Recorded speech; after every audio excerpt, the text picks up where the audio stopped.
It's the Opperman Report.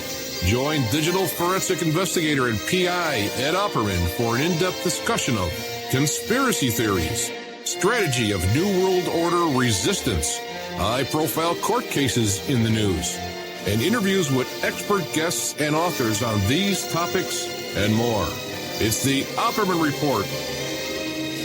And now, here is investigator Ed Opperman.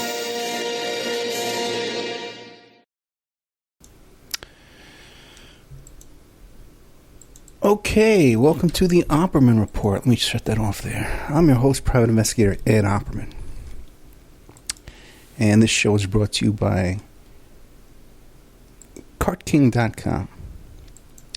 It's 877-986-7771. People starting to memorize that number yet? 877-986-7771. That's cart-king.com. Have you ever thought about opening your own mobile cart or kiosk business? Now, you must have thought about it by now because I've been talking about this every week, like 4 or 5 times a show. So you've been thinking about it, right? Now, perhaps a recurrent business wants to add multiple point-of-sale locations across the country quickly. Somebody needs to just go out there and buy one of these carts and say, you shut me up on one of these kiosks. Now, maybe the facility you manage could kickstart revenue by adding coffee, food, or retail services. CartKing.com. Well, CartKing.com can be the answer to your needs, depending on your needs. CartKing.com is a North American designer and manufacturer of the finest mobile retail, coffee, food, and carts and kiosks that money can buy. For 20 years, CartKing.com has been working with clients and corporations across America to provide indoor and outdoor carts and kiosks for any application. From large heated and secure outdoor retail food or coffee kiosks to smaller indoor mobile coffee carts and stations and kiosks. CartKing.com builds them all. Carts and kiosks are fun, and so are the designs, the dozens of designs on the website. Check out the website at cart-king.com. You go to the website, you figure out what kind of business you want to be in, what applies to your business. They'll custom build it for you. They'll custom ship it for you. Ship it worldwide. CartKing.com, 877-986-7771. When you call them up, you tell them Ed Opperman sent you from the Opperman Report, and that's how you get a good deal. And we get like 90% off. Right? Oh, God, they're going to sue me one day. Cart-king.com. Don't forget to Ed Opperman, Opperman Investigations, and Digital Forensic Consulting. You can find my website at emailrevealer.com if you need an asset search, an adoption investigation, a locate, online infidelity investigation, emailrevealer.com. Okay, well, what's going on? Let's see. Tomorrow, my plan for tomorrow is, because I couldn't book enough guests this week, I can't be honest with you. I had trouble. I've been so exhausted, you have no idea. I haven't eaten all day long. As soon as this show is over, I'm going to run out and get me a nice big bottle of potato juice and maybe some sushi or something like that. I like to eat that squid, that squid salad and that sushi. I love that stuff. So the plan is tomorrow. Was talking to you about the election race of Danny Tarkanian. His father was that big shot down here in town. I think he was a coach or something like that. Owns a couple of basketball centers. My daughters play basketball over there. Anyway, so he was running for Senate office in CD3, Congressional District 3, against Susie Lee. He's a Republican. She was a Democrat. And there's been a lot of allegations around this guy of, shady business dealings and stuff like that. And he actually filed a lawsuit, a defamation lawsuit, and I believe he won that. But the allegations came up once again. And then I had some allegations of my own. I'm not afraid to get sued. I had some allegations of my own because Amy Tarkanian, his wife, who was formerly the chairman of the GOP here, I think in Clark County, was retweeting Laura Loomer. And Laura Loomer is a popular character here in Nevada, because she had that crackpot theory about the October 1 shooting. And she had a separate crackpot theory about how Democrats were sending themselves bombs. And Danny Tarkanian's wife, Amy, was retweeting this tweet. So I confronted her about it and answered some questions. We had a little back and forth there in a Nevada Politics Facebook group. And so at her concession speech, The quote is must see. Danny Tarkanian's wife Amy gives emotional speech after her husband was defeated by Democrat Susie Lee in CD3 race. And it is some speech, man, where she's basically, telling Trump, you better do something about this. You better do something because we were loyal. And we're going to sue this one. We're going to sue that one. Oh, my goodness. And so I posted it on my Facebook. And since then, it's gotten like 80,000 views. So, not to end there, you're having fun. Might as well keep going. We put it in the members section so you can actually see the video. And I'm going to play the audio for you tomorrow night. That's my plan. And I'm going to play some audio, too, for you of Sandra Good, one of the Manson family murderers, who had a similar speech where she starts talking about how the state of California is going to burn to the ground because they convicted Charlie Manson. Thanks to our good friend Josh Brookshire. So tomorrow then I'll be playing that stuff and doing a little bit of talking for you. And then my plan is we're going to do this live. And I'm going to take some live phone calls. So if you've ever had a question you want to ask or a comment, you want to curse me out, you want to tell me I'm wrong about the October shooting, you want to tell me I'm wrong about QAnon, I welcome your calls, You can, maybe I'll learn something, right? Maybe I'll learn something. Could be a first tomorrow. First for the Opera Report. Ed Opperman learned something. And so I'll be taking phone calls live tomorrow night. So if you have something you want to call in and say to me or ask me something, a little topic or whatever, we're going to do that. Won't that be fun? Hey, so, God, like I said, I haven't eaten, man. I'm exhausted. I'm going to go get some potato juice when I get out of here. I was thinking before, when I used to have the Bieber Company back on Staten Island, and I would work till late into the night, I would leave there. Sometimes I would go out, actually go get a bottle of Remy Martin and drink half the bottle.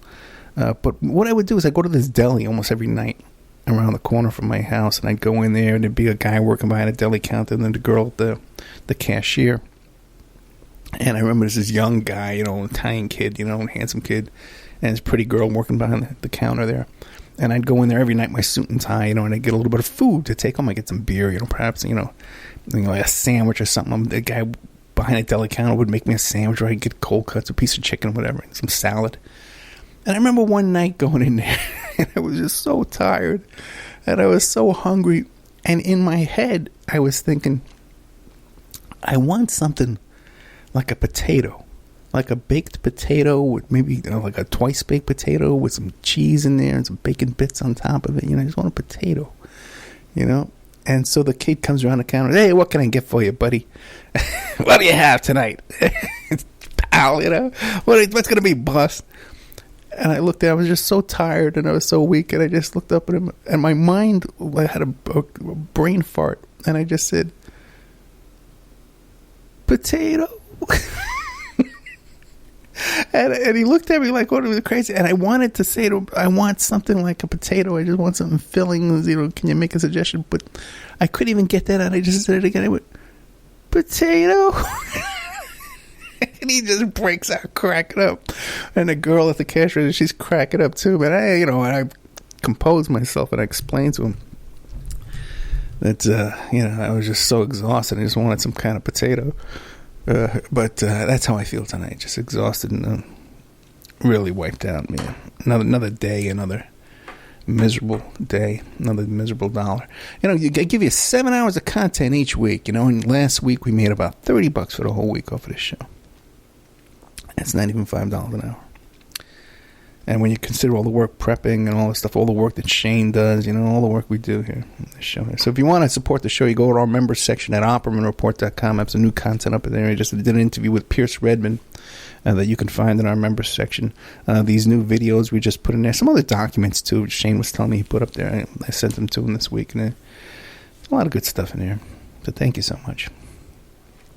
OppermanReport.com, become a member, or you contact me directly. I'll give you a discount, 13 months for $65. Hey, does anybody know a program out there, an organization that helps you fill out the forms for SSDI? I got a client right now who definitely she'll qualify for it right away, but I run into so many people who, they qualify for it for sure, and they're just in these dire straits in their life and down on their luck, and if I could just help them out, if I can get a little system down, helping people out with that would be a good. So if you know an organization out there that helps that kind of thing. So, name of tonight's show is another couple of guys with guns. That was that. Another couple of guys with guns.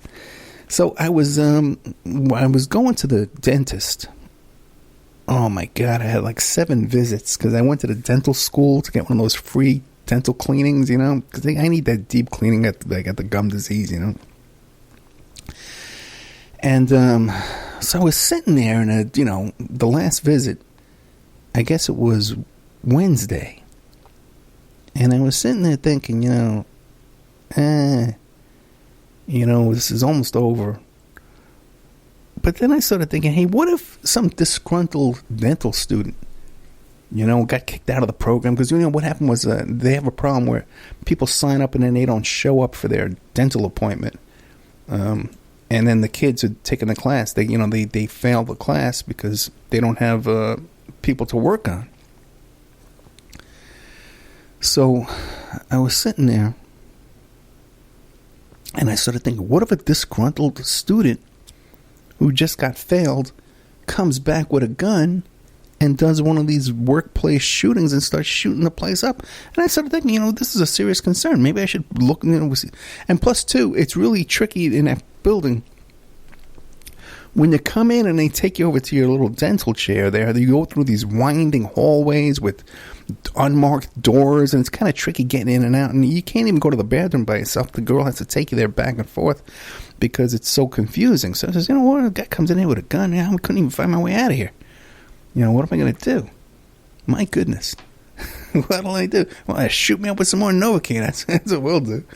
Oh, God, what a miserable time that is, man. So, and it was right that same night that we had that shooting in California at that country western bar. All right? Now, one question I got for you is, I'm watching this thing on the news. Why did all those guys have their shirts off? What was that about? There's all these guys in this country western bar. There's a shooting going on. I guess a little tussle, whatever. But somehow they just take their shirts off, and it was a cold night. Some people said, maybe they were using their shirts to as bandages, for people who were shot, gunshot wounds or whatever. I don't know, man. I don't know. It seems weird to me. If anybody out there knows, you want to call in tomorrow and explain that to me, I would welcome that. I don't want to hear crazy theories. But, I was thinking, though, you got to admit, you never see one of those mass shootings at, like, the gun range. You think that would be a likely spot, a popular gun range. There's a gun in there. Everybody got guns.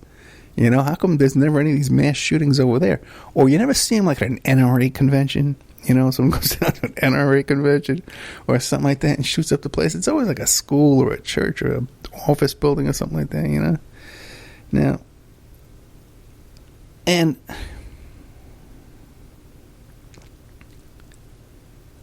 I'm not one of those people who subscribes to this theory that these are false flags, that these are crisis actors, and that there's a plan that they do these events in order to pass laws to take away our guns. And the reason why I don't think that is because, the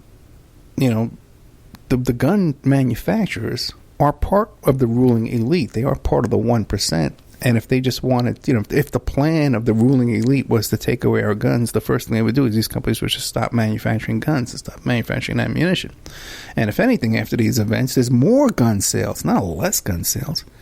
So I don't subscribe to that popular theory you hear on Alex Jones and some of these other shows and websites and stuff like that have that theory. I don't buy into that whatsoever. And a lot of people will hear me say that and think that I don't support the Second Amendment. Somehow I'm anti-gun and I'm anti-gun rights, and which couldn't be farther from the truth. I have no problem with guns. I have no problem getting guns or fake ID or passports or drugs or anything I want to get. I can get anything I want. And whatever law they would pass, I couldn't care what law they passed. If I wanted a gun, a certain kind of gun, I would have that gun. I would carry that gun. I would drive with it in my car. I would do whatever I wanted. I have no concerns about that for some reason. I don't know. It's just something the way I've always lived. I also say that, by the way, too, the guy who did this shooting here at this bar, this country western bar there in California, and what was it, Torrey Pines, Sherman Oaks, something like that. He was a ex-military guy. Okay, white guy, ex-military. He wasn't a Muslim. He wasn't a terrorist. He wasn't a caravan guy, right? He wasn't throwing a rock from a caravan, you know. And then whenever you had, he was an former military. I think a Marine, you know. And whenever we have these shootings at schools, you'll always see people who will say, well, what we should do is we should have our veterans. Oh, we have so many veterans who would be proud to patrol schools. In fact, they would even do it for free. They would just to protect our children when one of these gunmen come in. So here's a veteran. Is this the guy you want to put in a school with a gun? Think about it. If we start arming teachers or people or putting cops or armed cops in schools, the first people that are going to get shot are kids. And they're going to come up with a reason why they can justify the kid made a furtive movement, whatever. The kid had a weapon. Maybe a kid with a weapon. So we can't. I don't want my kid getting shot in school. I mean, that's not a solution to this kind of problem. Now, I'm going to tell you, I don't know what the solution is. But I know what the solutions aren't. I know what solutions aren't going to work. Now, another thing they were saying is that, maybe if the doorman, because the cop did show up. A cop showed up. A cop got killed at this mass shooting at this bar. And so some people says, well, if the doorman had been armed, because the doorman was unarmed. And if he had been armed, he could have stopped him right there at the door. Well, I don't buy that either, because, once again,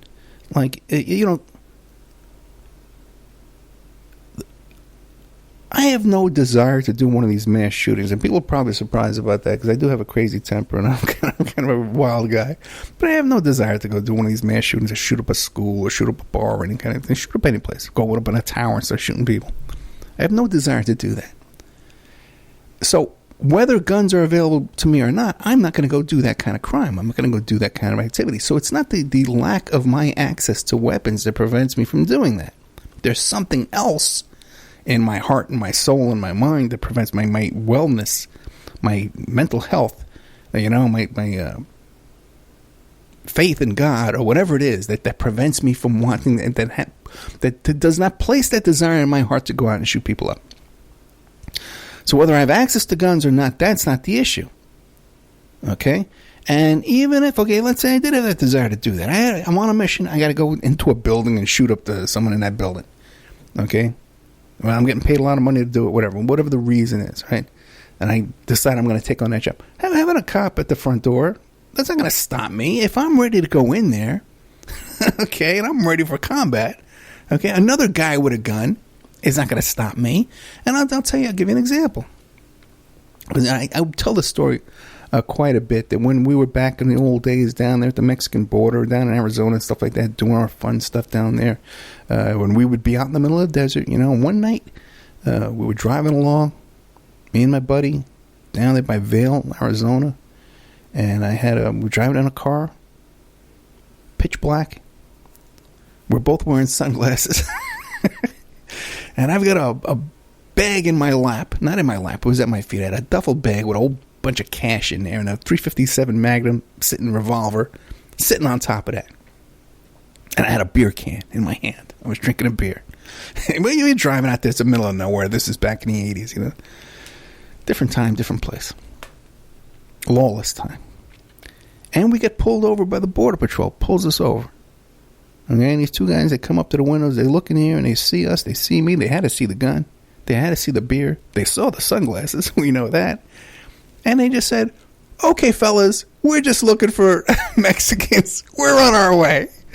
Okay? Because when you're out there, all right, these are just another couple of guys with guns. Cops show up. They're just another couple of guys with guns. We got our guns. They got their guns. We got a truce. They don't want any problem. We don't want any problem. So it's the same thing, man. You're in a combat situation. You're going to be going into a nightclub or whatever. It doesn't matter if the guy at the door has a gun, is armed. You're going to go right through him. You got to jump on him anyway. So that's not a solution to all this. Okay? And also, too, I can go back and I can tell you, I've told people the story many times about when I pulled a gun on those cops in my apartment back on Staten Island. Okay? And again, the same kind of thing. I was fighting with my girlfriend. Cops come to the door. They thought that I had somebody in the house I was killing. I was fighting with her over the phone. You know, and I had a gun on me, you know, they saw I had the gun, they turned around and left. Another couple of guys with guns. Okay? And you can see this for yourself, by the way. This isn't something routine. This is just an Ed Opperman's the most toughest guy in the world.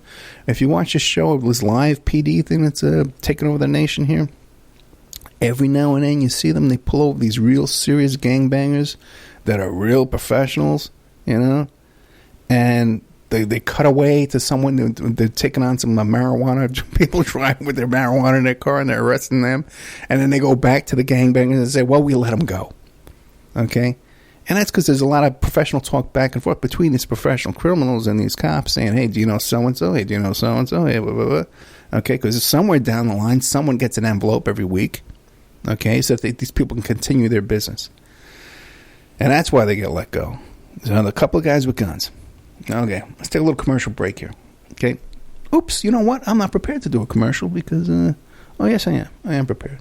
Okay, let me set this up over here, and then we'll get right into a little commercial break, and we'll be right back after these messages. And now a word from our sponsors.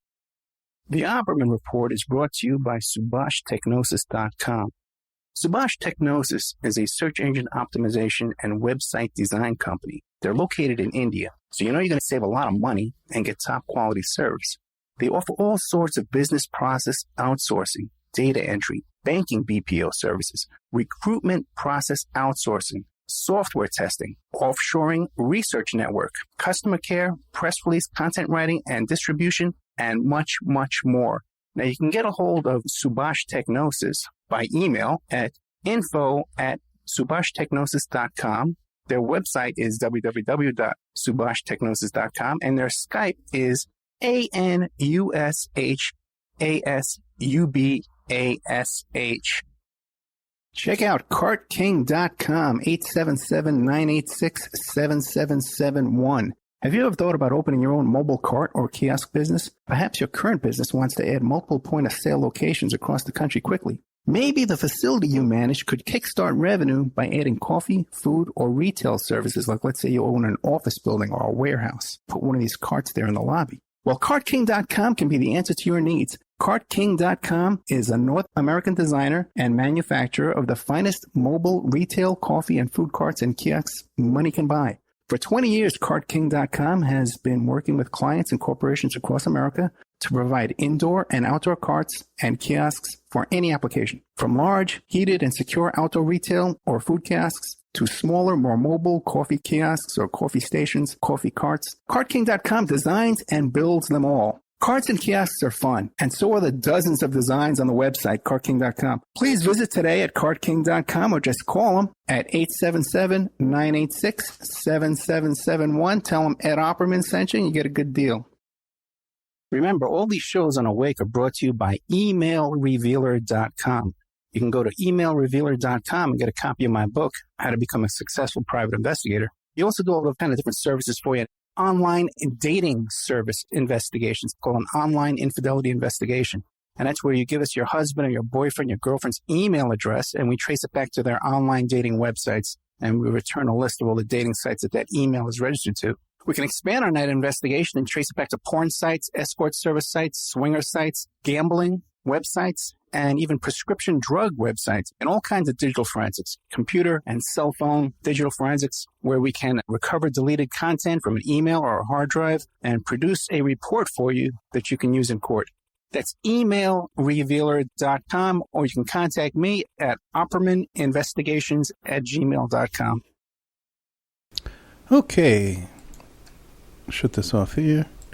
Welcome back to the Opperman Report. I'm your host, Private Investigator Ed Opperman. Show's brought to you by emailrevealer.com. Very eventful week this week here. By the way, too, there was another shooting in that yoga shooting. Remember that yoga studio shooting? That guy was one of those incels. Did you know that? These involuntary celibates. I'm still trying to get a guest on to represent those folks, but I guess they're too busy. They're not going out on dates or anything like that. But I guess they're a little too busy, shooting people up or supporting Trump. Every one of those incels, by the way, are Trump supporters. That should tell you something. Okay? Anyway, so that's very little, and they don't want to talk about that as a motive, What a fascinating phenomenon going on in our time. We've always had these kind of antisocial kinds of asexual nerd types, and here we have them lashing out and shooting people up and driving trucks into crowds, and the news not reporting on it, how does that factor into, by the way, these false flag Alex Jones theories, to take away guns, that they're using incels? It just doesn't, not quite. And also, too, some of these guys use trucks, too. So, again. So, we had right after the midterm elections, by the way, when Trump makes a speech, he called it the midtown and midterm elections.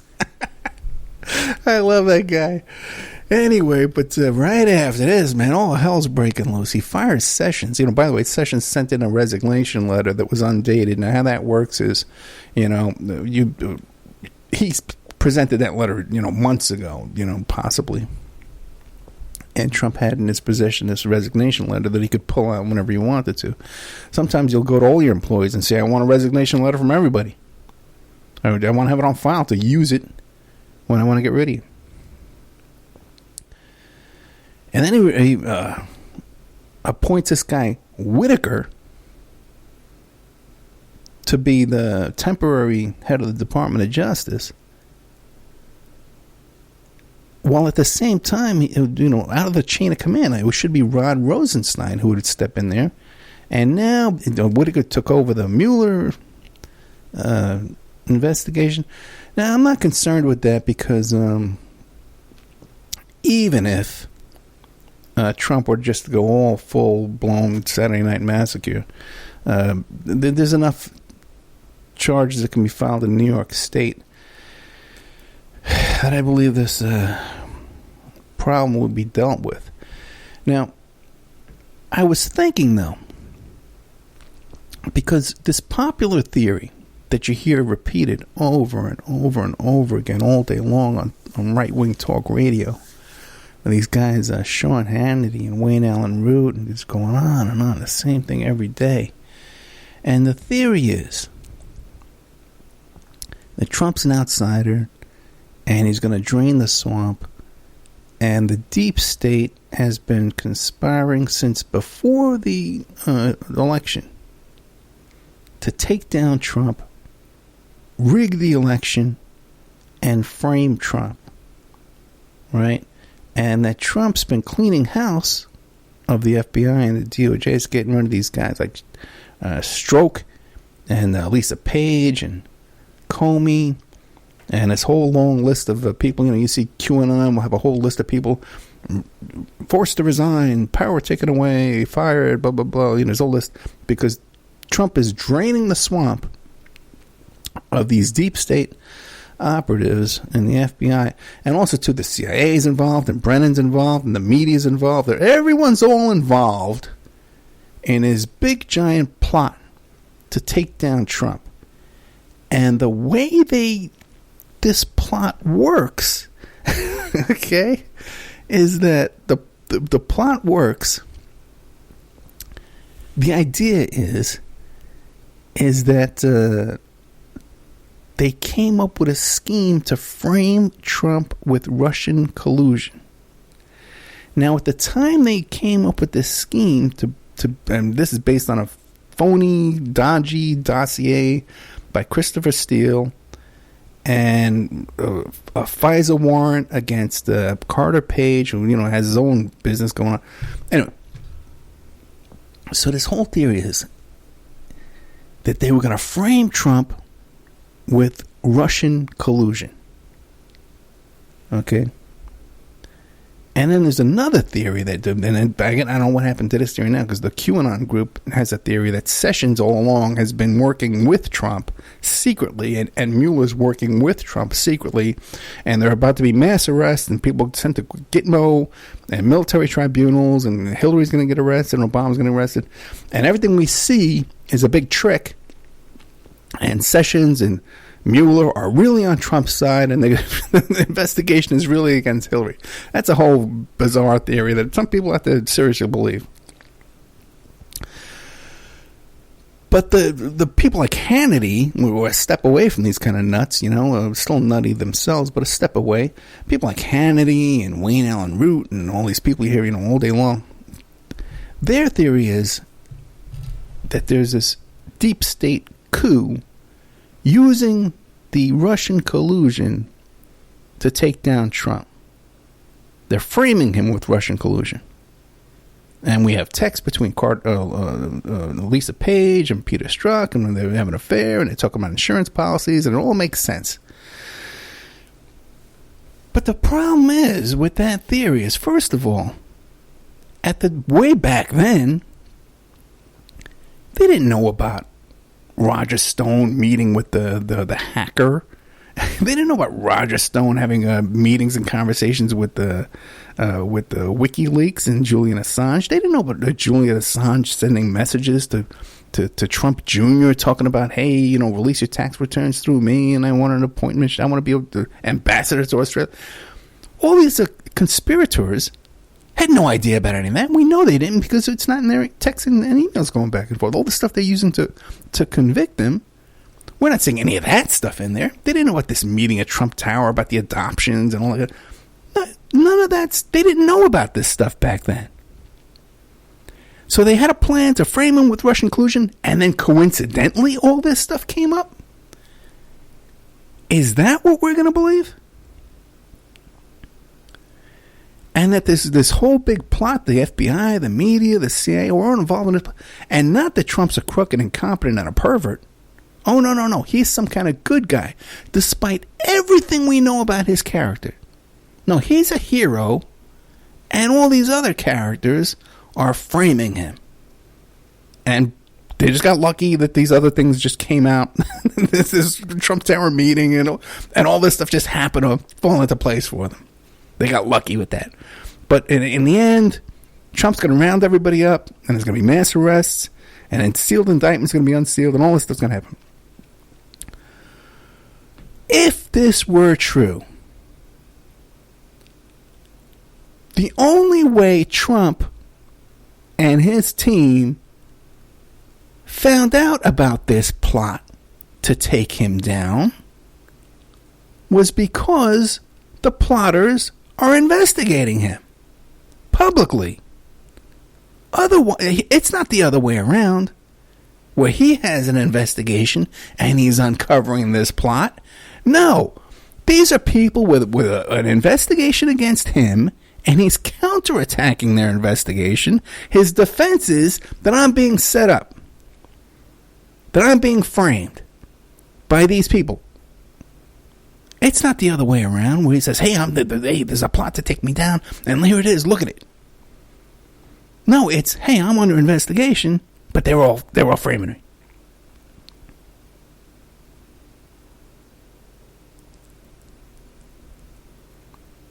Even though they didn't know at the time all this stuff. And he would never know that they were framing him unless they were doing this investigation of him. That's how he found out that they're framing him. Do you follow what I'm saying here? And at the same time, he doesn't want to cooperate with their investigation. He's not willing to be interviewed by Mueller. He's fighting that. They want written down questions, all this stuff like that. None of that makes sense. None of that is logical. And call me up tomorrow and explain to me how that works. How there's this big plot to take him down, but coincidentally, all these other things we find out later on, all these people plead guilty. Flynn, Papadopoulos, who's the other guy? Manafort.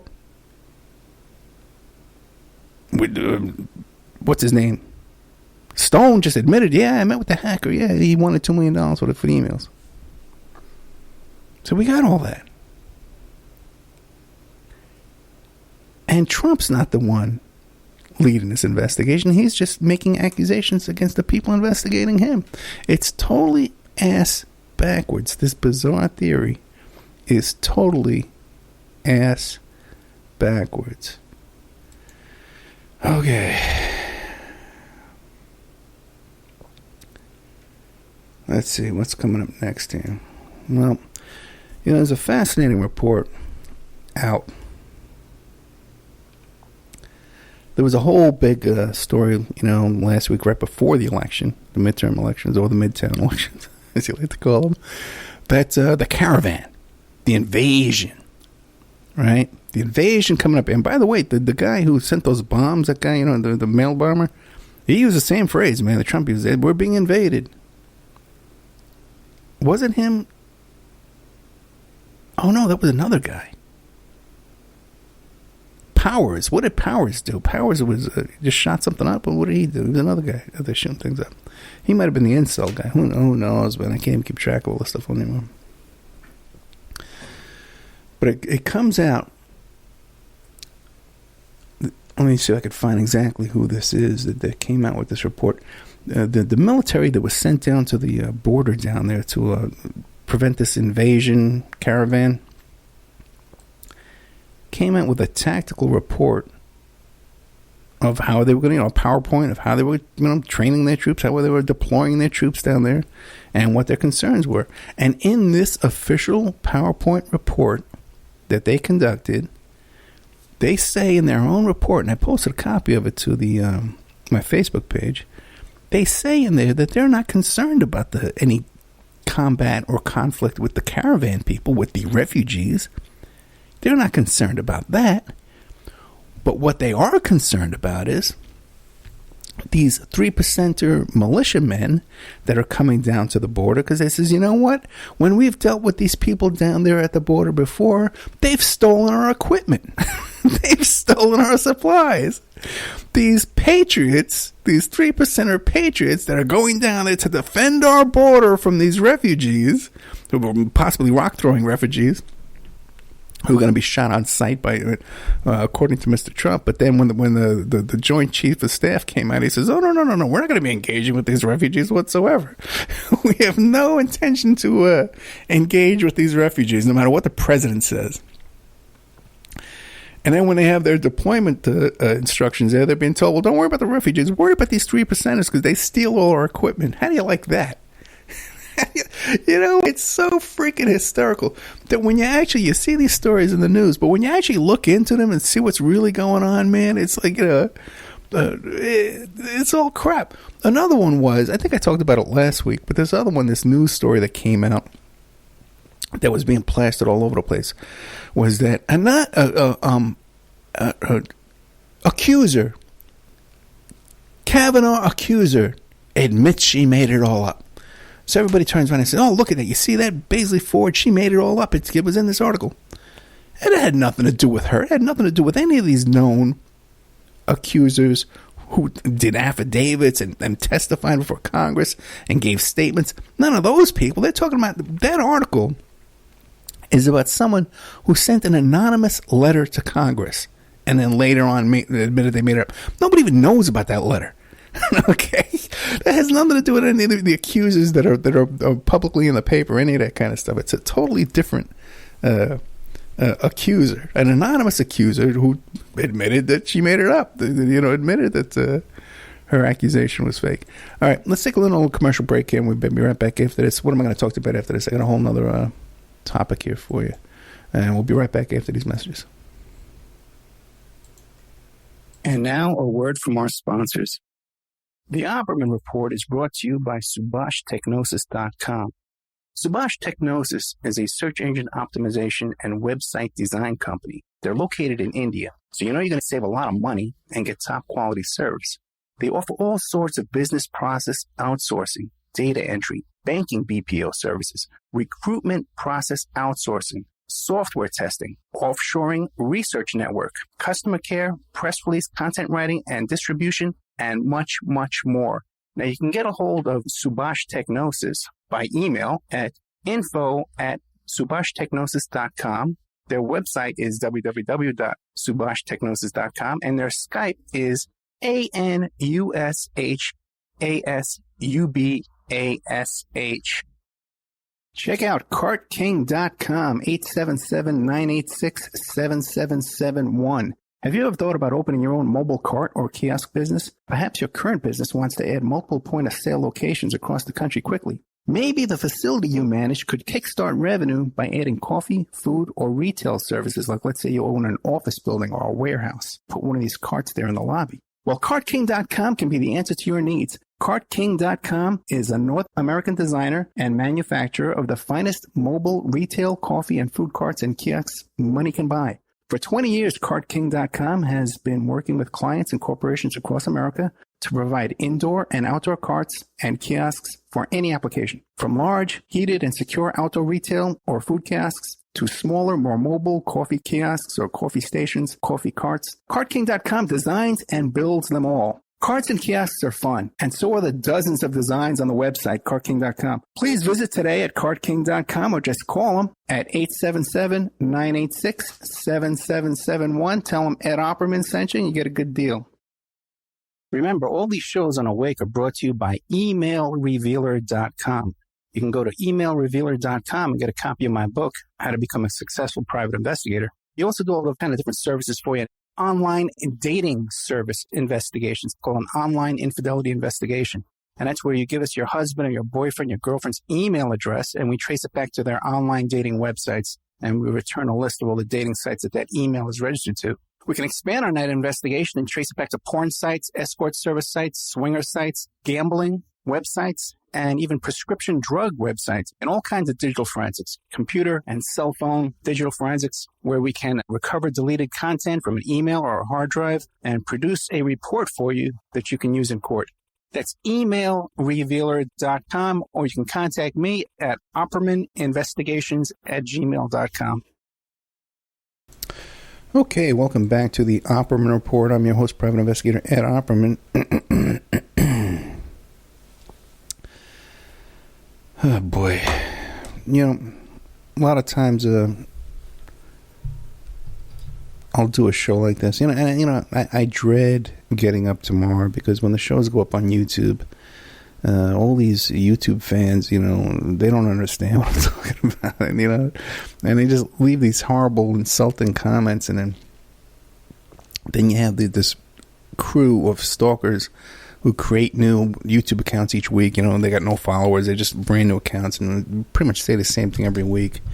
These comments. I'm tempted to just turn the comments off. But one of the comments I get all the time is that, well, Ed Opperman is a Democrat. He's just a Democrat. He's a Trump hater. And he's just spewing Democrat talking points. Now, I'm not a Democrat. I'm not even a liberal. Okay, I'm very conservative. And you heard me talking about the Second Amendment. I said give everybody guns. I don't care. Take away all gun laws. I don't give a damn about that. Okay, gun laws. I love these people who say that. Let's not get into that. Okay.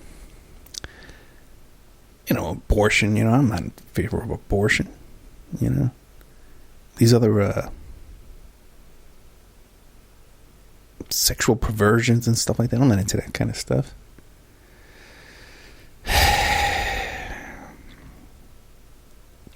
I'm certainly not for a bloated defense budget. I would cut that 90% down. But I'm also a socialist. Okay, I believe in socialism, economic socialism, where the workers benefit from the fruit of their labor, 100%. That there's no one leeching off them, no stockholders, no owners, leeching off the back of the workers. If you want to eat, you work. It's in the Bible. Now, so when people say to me, well, Ed Opperman is a Democrat, no, The Democrats are capitalists. Like, just like the Republicans are capitalists. They are both on your team. Don't pin them on me. Don't try and attach them to me, especially people like Hillary and Obama. Give me a break. And then you say, well, what about, Bernie's a socialist, caucuses with Democrats, and Ocasio-Cortez, she's a socialist. No, these people aren't socialists. They have some kind of a new fangled theory of, free healthcare and free college. But that really is not what socialism is. Socialism is where the workers control the factory, or the state will own the factory, and that there's no stockholders who can amass all this wealth without working. Now, one of the things I talk about all the time is nationalizing the oil industry in this country. So when people say to you, well, Ed, you want to give away free medical care, which I firmly believe in, if we're able to fund a military budget to prevent the Chinese and the Russians from coming here and shooting us, okay, in order to save our lives and protect our lives and our way of life, we should be equally concerned with illness and disease and addiction and mental illness, cancer, which is a threat to your life, just like a terrorist or a Russian or a Chinese is a threat to your life, allegedly. So we should be putting the same amount of effort and funding into protecting your life as we claim that we have a big military budget to defend your life, which we obviously don't need the big military, but whatever. So one of the things I always say, well, how do we pay for these things? How do we pay for an education? How do we pay for mental health care? To treat addictions and to treat illness and bad diet and all these kind of things. How do we pay for that? That's what they always say. No one ever says, how do we pay for that military budget? How do we pay to go to war? How do we pay for that? But when it comes to something that's going to benefit you and me, they say, well, how are you going to pay for that, Ed? Well, I'll tell you how we're going to pay for that. And I've always said, well, what we do is we nationalize the oil industry. And I always said, well, there's other countries who nationalized their oil industry, for example, Venezuela, and gasoline was 10 cents a gallon. In Kuwait, they have nationalized the oil industry, and gasoline is free. People just drive up and fill up their tank. It's free. Right? But in America, the oil industry is owned by private citizens and corporations, public corporations. And even though, in order for them in Oklahoma and Texas and Pennsylvania and all these places, in order for them to create the gasoline, they have to drill into the ground, into the earth, into the country of the United States of America, right? And suck up that oil, and then refine it and sell it. So they're taking a natural resource that's also a national resource, and they take this oil that's under your feet and my feet equally, and somehow they get to own it. Okay? And then they sell it back to us. Now, how is that correct? How is that fair? That they're going to take a resource that belongs to all of us, pump it out of the ground under my feet, and sell it back to all of us. And in the United States, the oil industry is a $200 billion a year in profits. Right? So I said, why don't we nationalize the oil industry? And that money would go to the $200 billion is a lot of profit, right? It could go to fund education and health care and all kinds of things. And it could be done in different ways where the price of gasoline is drastically reduced, and that would spur the economy and all this kind of stuff. Or it could just be put into a fund, to pay for these kind of things. So I started looking into this, and I says, well, how many other countries out there have a national oil industry or is privately controlled? And I figured, it's probably about, 40% out there are national oil industries and the rest are privately controlled. 40, 60, I figured. No. You know what I found out this week? Again, by the way, it's very hard to find out these kind of things because this is a big business. There's a lot of money involved in this. Like, they want to keep this quiet, okay? And you're not going to find anybody else out there talking about this kind of stuff because either they can't figure it out or, they're paid off. 75% of global oil production is controlled by national oil companies. 75%. And national oil companies control 90% of all proven oil reserves. We are in the minority. The United States of America is in the extreme minority of countries that do not benefit from their natural resource and their national resource. That is oil, a natural resource that is under the ground of our country. We're one of the only countries on the planet that we don't all share in that benefit from that resource. That a tiny fraction of our population is cashing in on that $200 billion a year in profit. Now that's $200 billion a year in profit. And I started doing some math, and I divided $200 billion by 350 months. Says, well, how much do we all get by this? And that figure is bogus. There's no way they're only making $200 billion a year. It's got to be like $800 billion a year, because I know how much I pay on gas and oil and heating and my gas, natural gas. No way. But when you're making $200 billion a year and you're filling out your tax return, are you concerned with the IRS auditing you or arguing with you what you put down on your tax return? And just think, too, that $200 billion a year, right? How much money, okay, in that whole pie there goes to paying lobbyists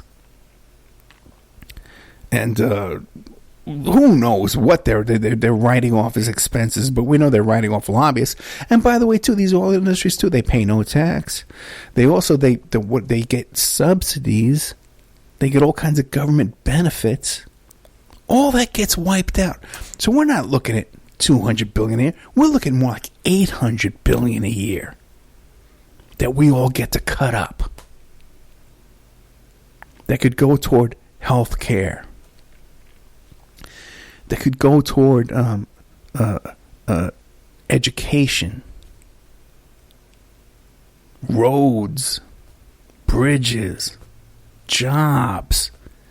But instead, that money's going to a very, very, very small percent of the population that usually didn't even buy that stock. They inherited that stock. Through inheritance. And I'm going to do a whole show about inheritance tax too, by the way, too, as well in the future. But for now, today, I just want to look into this business with the oil industry, man.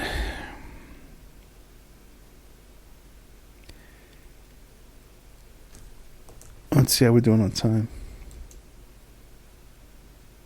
Damn, we're out of time. Oh, boy. Yeah, we're out of time. So, this is obscene, and it's something that's very unique to the United States, that we don't have a nationalized oil industry, that we allow profiteers basically who inherited this stock and this ownership into these companies to profit off of $200 billion of a resource that's under my feet and your feet that we should all own equally. There's no reason, and 90% of the country's proven oil reserves are controlled by states, not by individuals. We're the only one that are doing this, and I don't know what other countries doing. It's probably but we're like one of the only few doing it. Very hard to look up these statistics too, man, because they like keeping all this money and keeping you and me in poverty. All right. If you enjoyed today's show, once again, I thank you for listening. Check out OppermanReport.com. That's where we have our members section. And I haven't done a video lately where I just do a video that goes out forward. No, not a video, but a show that goes on iHeart and iTunes and Spreaker where it says, hey, man, we need money. We need money to keep the show going. I haven't done one of those lately because so many people complaining. But trust me, that doesn't mean the need is not there. And the amount of donations and subscriptions are way, way, way down. It's so... I'm really 2 months behind on my rent, my expenses here. So, I don't know. We're up against the wall here, you know what I mean? Keeping the show on the air and keeping all this work going. I'm past the point of exhaustion right now. I think you can kind of tell I'm kind of pretty much beat up here and kind of done. And I'm wondering, too, how much my efforts here are just falling on deaf ears. Either because so many people are just brainwashed into patriotism and this bizarre gullible Trump supporters with these bizarre gullible theories, and I'm up against other hosts and shows and programs and stuff like that are getting huge funding by the Mercers and the Koch brothers and all this kind of stuff that I can't compete with them. So I'm working for you, I'm working for you. I think you like my work. I know a lot of people tune in week after week after week. I know that. But we need the support. So if you can go to OppermanReport.com and just kick us in a few bucks, or become an advertiser, or if you want to become a member in the members section, there's new content going up today. I just did an interview with Pierce Redmond. I was just interviewed by. And there's a new hour that just went up there. So we're always updating the members section for you. And if I just had more funding and more time to take a break and not scrambling around doing all this work all the time, I could get you more guests and more shows for the members section too as well. All this takes funding. So once again, thank you so much. I really do enjoy doing the best I can for you here and sticking my neck out for you. But I definitely do need the support as well. So if you can help us out here and chip in a few bucks once in a while, that would be a great blessing for us here. Thank you so much. Coming up next is Pierce Redmond.